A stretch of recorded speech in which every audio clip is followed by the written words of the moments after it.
Com esse vídeo, eu inicio uma série de análises dos textos do livro Primeiras Histórias, de João Guimarães Rosa, como uma forma de eu estudar para minha pesquisa de doutorado e também de compartilhar esse conhecimento que pode ser interessante para vocês. Para quem não me conhece, meu nome é Guilherme Santana, eu sou psicólogo, faço doutorado em Psicologia Social na UERJ, a Universidade do Estado do Rio de Janeiro. A minha pesquisa busca aproximar o pensamento de João Guimarães Rosa, um escritor brasileiro, da psicologia clínica fenomenológico-existencial. Nesse vídeo aqui de apresentação, eu vou tocar em alguns pontos. Primeiro, por que é interessante para a gente da psicologia clínica a literatura? Mais especificamente, no livro Primeiras Histórias, como é que ele pode ajudar a gente na nossa prática?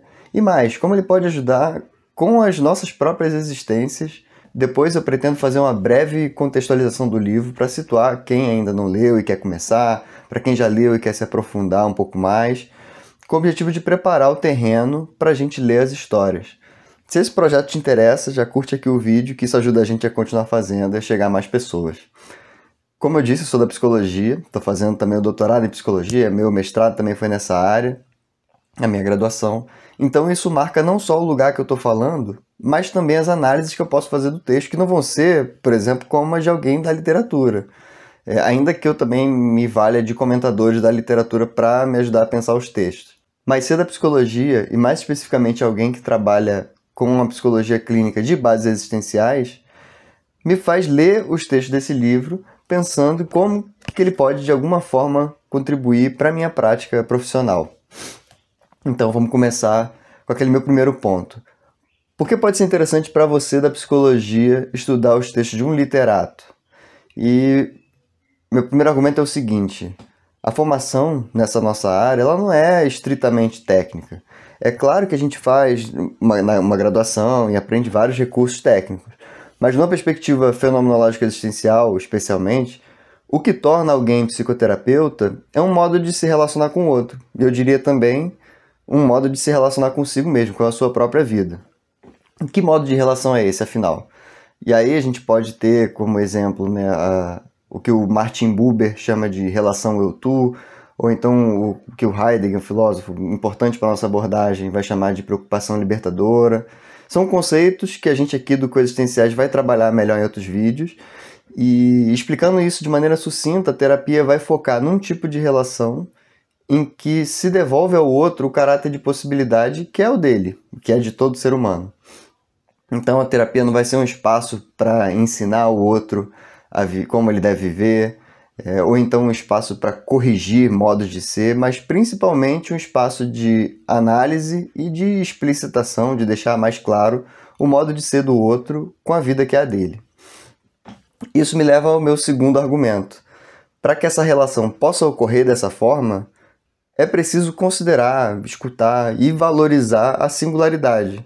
Porque não dá para ter esse tipo de relação com a multidão, em massa, né? Isso não é uma coisa que acontece em atacado.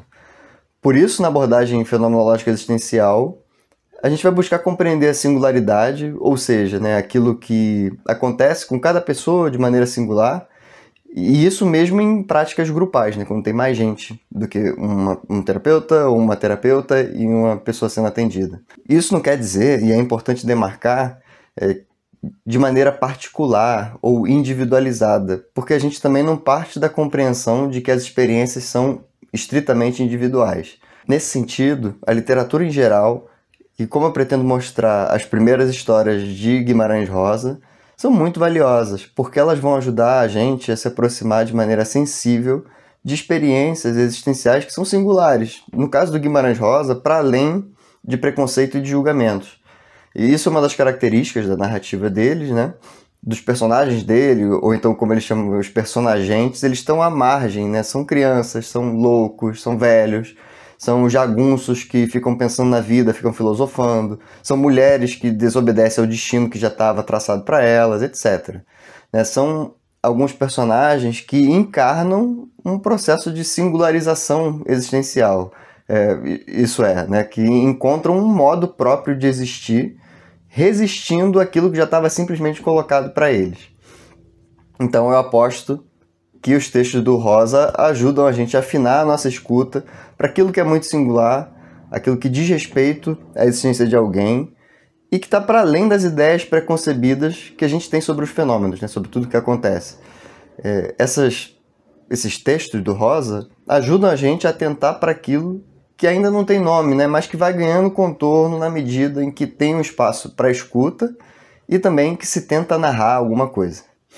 Assim, eu penso que as histórias inspiram a gente a conceber uma terapia psicológica que não é espaço de normalização, né, de adequar o outro, mas de descobrimento, de criação de si mesmo em relação com o outro, sempre, né? Resumindo, né, se aproximar dessas experiências existenciais pela literatura, pela boa literatura, pode ajudar a gente, porque é similar ao que a gente tenta fazer na clínica psicológica.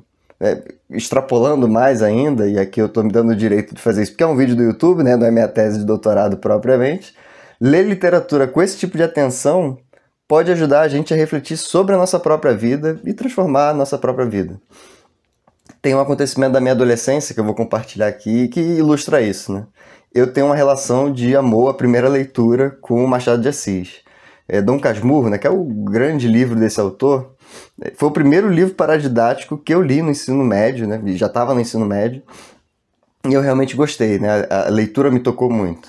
E aí um dia eu estava conversando com alguns parentes, as pessoas adultas, eu era adolescente na época, e entrou o assunto de colégio por algum motivo, eu não lembro o que, né? E aí eu mencionei que tinha lido Machado de Assis na escola, e alguém comentou assim, mas quem lê Machado de Assis hoje em dia, né? Meio que indicando que não tinha muita serventia, que não tinha para que ler um autor tão antigo, então ler esse tipo de literatura, hoje em dia. Na época, isso me soou estranho, porque eu tinha gostado tanto da leitura, e já tinha ficado claro para mim que aquilo ali falava da vida, né? Não só da vida do personagem, mas da minha vida, da vida de todo mundo. Estava bem claro para mim a serventia, o propósito da literatura, mas eu era um adolescente um tanto controlado e não retruquei nem nada. E aquilo permaneceu em mim, né? Tanto que eu estou comentando aqui hoje. Para mim, o Dom Casmurro, esse livro especificamente, me marcou muito porque eu vi em primeira pessoa, né? Para quem não sabe, é um livro narrado em primeira pessoa, como o modo que alguém percebe as coisas pode ser decisivo para a maneira com que você leva a sua vida, né? No caso do Dom Casmurro, ele é alguém que se transformou por causa do ciúme. Ele tinha certeza de que a Capitu traiu ele e foi ficando fechado, amargurado, enfim, Casmurro, né? Não é à toa que ele se transformou de Bentinho para Dom Casmurro. Anos depois eu fui me dar conta, né, de que a narrativa em si é também uma forma dele tentar se libertar, né? No início do livro ele diz que está tentando atar as duas pontas da vida, né, já na velhice, buscando entender como ele se tornou quem é. E, pô, isso é muito bom, né? Não sei se empolga você também que está me assistindo, mas me empolga muito. E para mim é mais do que suficiente para justificar a literatura, tanto para quem lê como para quem escreve, né? Porque esse esforço narrativo, como uma maneira de refletir sobre si mesmo, de se apropriar dos modos com que você se relaciona, podem te ajudar a viver de maneira significativa, né? Aqui a proximidade com a clínica psicológica deve ficar bem clara. Bom, mas deixando o Machado de Assis um pouco de lado, voltando para Guimarães Rosa, aqui a minha tarefa é, se não te convencer, né, de que pode ser interessante ler literatura para a sua vida, pelo menos que é interessante para a prática clínica, eu também vou falar da minha experiência pessoal com o texto do Guimarães Rosa. Né? Essa experiência começa com um conto específico que está nesse livro mesmo, Primeiras Histórias, e se chama O Espelho. Esse conto tem também uma relação com Machado de Assis. Machado de Assis publicou um texto intitulado O Espelho e que também trata da alma humana. Ainda que ele não seja a primeira história do livro, né, que na verdade ele esteja bem no meio do livro, o primeiro vídeo que eu vou fazer nessa série vai ser sobre esse texto. Por uma preferência minha e por questões didáticas, eu penso também, né? Esse conto é muito marcante para mim porque ele narra em primeira pessoa uma experiência de autodescoberta. Para mim ele serve quase como um roteiro que ajuda a gente indicando esse caminho de autoconhecimento, né, que é um caminho de se desfazendo das máscaras que a gente vai colocando no rosto e que impedem que a gente veja a nossa verdadeira face no espelho. Também escrevi um capítulo de livro que ainda vai ser publicado sobre um atendimento clínico, articulando com esse conto, mas eu vou me segurar para não seguir falando do espelho, senão eu não contextualizo o livro aqui nesse vídeo. Como esse é um vídeo de apresentação aqui desse meu projeto pelo Coexistenciais, vou situar esse livro um pouco vou situar um pouco o livro antes de falar especificamente de cada história. Como eu já disse para vocês, Primeiras Histórias é um livro escrito por João Guimarães Rosa, um autor brasileiro, nascido em Cordisburgo, Minas Gerais, norte de Minas Gerais. Ele nasceu em 1908 e faleceu em 1967, 3 dias depois dele tomar posse na Academia Brasileira de Letras.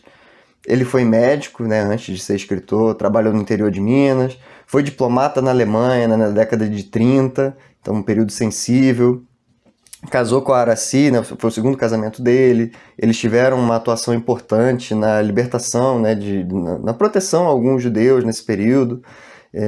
Guimarães Rosa, ele é um dos grandes nomes não só da literatura brasileira, mas da literatura mundial. No caso do Brasil, talvez ele seja o maior escritor que nós tivemos no século XX. E tem algumas coisas que marcam muito a escrita do Guimarães Rosa. Para mim, me toca muito a extrema sensibilidade desse autor. Se você já leu, você pode ter sido tocado por isso também, né? A maneira como ele aborda questões humanas, da natureza, de maneira muito sensível. Também fica clara na leitura de Guimarães Rosa a erudição, né? Você percebe que ele está em diálogo com diversas correntes de pensamento, que tem em diálogo com outras obras do mundo. E mais um ponto que é bem importante em Guimarães Rosa é a relação dele com a linguagem. Tem alguns críticos que chegam a dizer que ele inventou um idioma próprio, de tão singular que é a forma dele escrever, né? Com neologismos, com algumas construções muito próprias, que articulam aquilo que é regional àquilo que é universal, o que é arcaico ao que é contemporâneo, o erudito e popular. Então ele põe a inventividade da vida na linguagem e vice-versa, né? Numa entrevista ele diz isso, que a linguagem e a vida são a mesma coisa. Ainda que ele tenha publicado um livro de poesias, né, o título é Magma, em 1936, um livro até premiado, para ele o projeto autoral dele começa mesmo com Sagarana, né, um primeiro livro de novelas, que foi publicado em 1946. Depois teve a publicação de outros textos, né, Grande Sertão Veredas, um romance já clássico, Corpo de Baile, e Primeiras Histórias, esse livro aqui, é publicado em 1962, já o 4º livro dele. Um livro de textos curtos em formato de contos, né, ou histórias, pequenas histórias. E aí você sabendo que Primeiras Histórias não é o primeiro livro de Guimarães Rosa, você pode se perguntar, por que então Primeiras? E uma interpretação para isso é a de que essas histórias são originárias, ou seja, elas estão no início, elas são quase como mitos que abordam experiências da nossa vida humana. E por que histórias com a letra E e não histórias com H? Essa escolha dele se dá porque a história com H remete ao registro dos fatos, dos acontecimentos históricos. Já a história com E tem a ver com a narrativa mais do que com os eventos objetivos. Na história tem mais a ver com a forma que a gente conta. E ele provavelmente pega essa palavra inspirada do inglês, né? Story com S. E Guimarães Rosa também, eu esqueci de falar, era um poliglota, falava várias línguas, entendia, né, conseguia ler várias línguas.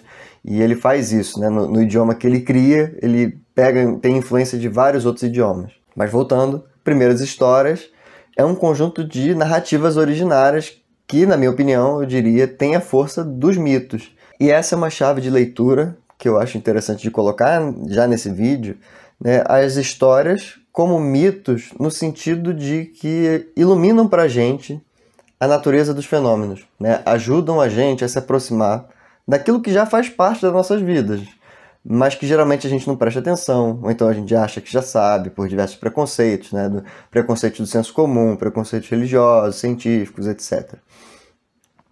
Bom, com esse vídeo introdutório, eu espero ter mostrado para você a importância de ler literatura, para você que trabalha com psicologia clínica. Se você se interessa por isso, né, a gente tem outros vídeos aqui no canal do Coisas Essenciais, eu vou colocar em algum canto aqui da tela a indicação. E eu espero também ter dado uma introdução suficiente para a leitura do livro Primeiras Histórias. Nos próximos vídeos eu vou me deter mais especificamente sobre as histórias, começando pela história central do livro, que é o espelho. Se você se interessou por esse projeto, ficou pensando aí a partir das reflexões que eu coloquei nesse vídeo, se inscreve aqui no nosso canal, que isso ajuda a gente na divulgação dos vídeos. E eu convido você a ler Primeiras Histórias e acompanhar aqui os próximos vídeos para a gente ir refletindo em conjunto. Até a próxima!